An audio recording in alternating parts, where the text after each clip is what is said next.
ಎಲ್ಲರಿಗೂ ನವರಾತ್ರಿ ಹಬ್ಬದ ಆರ್ಥಿಕ ಶುಭಾಶಯಗಳು. ಇವತ್ತು ನವರಾತ್ರಿಯ 2ನೇ ದಿನ. ಬ್ರಹ್ಮಚಾರಿಣಿ ದೇವಿಯನ್ನು ಪೂಜಿಸಲಾಗುವುದು. ಅಂಶಗಳನ್ನು ತನ್ನಲ್ಲಿ ಮೈಗೂಡಿಸಿಕೊಂಡು ಶುದ್ಧವಾಗಿರುವ ಎಂಬುದಾಗಿ ಪರಿಗಣಿಸಲಾಗುವುದು. ಬಲಗೈಯಲ್ಲಿ ಗುಲಾಬಿ ಹೂ ಹಾಗೂ ಎಡಗೈಯಲ್ಲಿ ನೀರು ಇರುವ ಕಮಂಡಲವನ್ನು ದೇವಿ ಹಿಡಿದುಕೊಂಡಿದ್ದಾರೆ.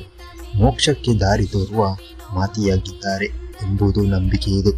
ಶಾಂತಿ ಮತ್ತು ಸಮೃದ್ಧಿ ಹಾಗೂ ವೈವಾಹಿಕ ಸುಖವನ್ನು ಭಕ್ತರಿಗೆ ದೇವಿ ನೀಡುತ್ತಾರೆ ಎಂಬುವ ನಂಬಿಕೆಯೂ ಕೂಡ ಇದೆ.